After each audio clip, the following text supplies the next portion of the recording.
Hello friends, welcome to my YouTube channel Dharma's world. Friends, ఏపీడిఎస్సికి సంబంధించి చాలా జిల్లాల్లో కొన్ని చోట్ల అయితే అభ్యర్థులు లేని పరిస్థితి, ముఖ్యంగా చాలా ఎక్కువ జిల్లాల్లో అయితే ఎస్సీ కేటగిరీలో అభ్యర్థులు లేని పరిస్థితి కనిపిస్తుంది. మరో చోట ఎస్టీ కేటగిరీలో అభ్యర్థులు లేని పరిస్థితి కనిపిస్తుంది. ఇంకొన్ని చోట్ల బీసీలో కొన్ని కేటగిరీల్లో అభ్యర్థులు లేని పరిస్థితి అయితే కనిపిస్తూ ఉంది.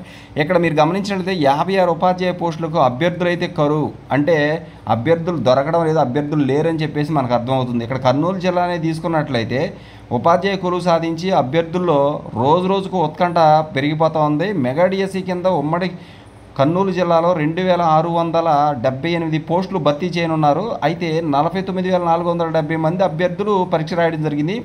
అర్హత సాధించినటువంటి అభ్యర్థులు కాల్ లెటర్లు పంపడం జరిగింది. వీరిలో 64 మంది అభ్యర్థులకు వైకల్య ధృవీకరణ పరీక్షలు చేయించుకున్నారు. అంటే పిహెచ్ అభ్యర్థులు అన్నమాట.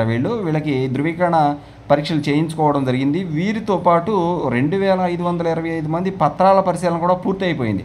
8 మంది అభ్యర్థులు తమకు ఉద్యోగాలు వద్దని లిఖితపూర్వకంగా సమాధానం కూడా ఇవ్వడం జరిగింది. ఇది ఎందుకో మరి అర్థం కాలేదు.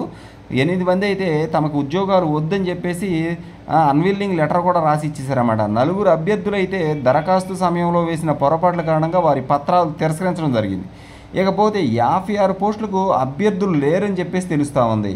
మిగిలిన 21 పోస్టులకు సంబంధించి అభ్యర్థులకు 2 రోజుల్లో కాల్ లెటర్లు వచ్చే అవకాశం అయితే ఉంది. ఇకపోతే వీరికి జిల్లా విద్యాశాఖ కార్యాలయంలో పత్రాల పరిశీలన నిర్వహించనున్నారు. ఇక్కడ చూడండి, టీటీసీ బీఈడి 2 మరి అర్హతలు ఉన్నటువంటి అభ్యర్థులు ఎస్జిటి స్కూల్ అసిస్టెంట్ పోస్టులకు దరఖాస్తు చేయడం జరిగిందనమాట. ఇకపోతే మనం ముఖ్యమైన అంశాలు చూద్దాం. ఇక్కడ చూడండి, చాలా విషయాలు ఉన్నాయి. 2678 పోస్టులు భర్తీ చేయడానికి నోటిఫికేషన్ ఇచ్చారు. కర్నూలు జిల్లా తీసుకుంటే అక్కడ 49,400 మంది పరీక్ష రాయడం జరిగింది. అయితే అర్హత సాధించిన అభ్యర్థులకు మాత్రం కాల్ లెటర్ పంపడం జరిగింది. వీరిలో 64 మంది అభ్యర్థులు వైకల్య ధృవీకరణ పత్రాలు పరీక్షలు కూడా చేయించుకున్నారు. వీరితో పాటు 2525 మంది పత్రాల పరిశీలన కూడా పూర్తి చేసుకున్నారు. ఇకపోతే ఇంకా 2500 మంది, అంటే ఇంచుమించు 2600కి 2525 మంది అభ్యర్థులు ఆల్రెడీ పత్రాల వెరిఫికేషన్ పూర్తి అయిపోయింది.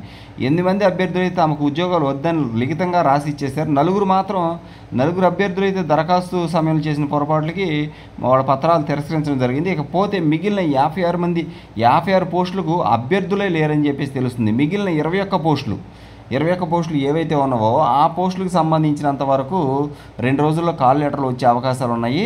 ఇకపోతే మిగిలిన అంశాలు మనం ఒకసారి చూద్దాము. దీనికి సంబంధించి మిగిలిన విషయాలు ఇక్కడ గమనించండి ఒక్కసారి.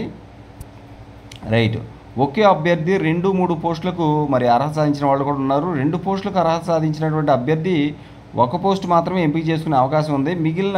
మిగిలిన పోస్టులు ఇతరులకు కేటాయించే అవకాశం అయితే ఉంటుందని విద్యాశాఖ అధికారులు వెల్లడించారు. దీంతో మరో జాబితా 3 రోజుల్లో వచ్చే అవకాశం ఉంది. ఆయా అభ్యర్థులు కాల్ లెటర్లు పంపించి వెంటనే పత్రాల పరిశీలన కూడా చేస్తారు. దీని తర్వాత తుది జాబితా విడుదలయ్యే అవకాశం అయితే క్లియర్గా కనిపిస్తూ ఉంది. డిఎస్సిలో దివ్యాంగ కోటా కింద ఇక్కడ మీరు గమనించండి, దివ్యాంగ కోటా కింద ఉపాధ్యాయ ఉద్యోగాల ఎంపికైన కర్నూలు, కడప, అనంతపురం జిల్లాలకు చెందినటువంటి అభ్యర్థులకు శనివారం కర్నూలు సర్వజన వైద్యశాలలో వైకల్య ధృవీకరణ పరీక్షలు నిర్వహించడం జరిగిందనమాట. అంటే కడప, కర్నూలు, అనంతపురం ఈ జిల్లాలకు సంబంధించిన వాళ్ళందరికీ కూడా కర్నూలు జిల్లాలో వైద్య పరీక్షలు అనేవి చేయడం జరుగుతుంది గవర్నమెంట్ మరి హాస్పిటల్లో. ఇక ఈఎన్టీ విభాగానికి కడప నుంచి 13 మంది రావాల్సి ఉండగా 5 గైర్హాజరయ్యారని చెప్పేసి తెలుస్తుంది. ఈఎన్టీ విభాగంలో మరి హీరింగ్ ఇంపేర్డ్ క్యాండిడేట్స్ 13 మంది రావాల్సి ఉంటే 5 అయితే రాలేదు. కాబట్టి వాళ్ళ ప్లేస్లో మరొకరిని పెరగడం జరుగుద్ది. ఇక అనంతపురం నుంచి 6 హాజరయ్యారు. కర్నూలు జిల్లా నుంచి 20 మందికి గాను 2 హాజరయ్యారు. ఆర్థోపెడిక్ విభాగానికి కర్నూలు జిల్లా నుంచి 28 మంది హాజరవ్వాల్సి ఉందన్నమాట. Okay, thank you so much for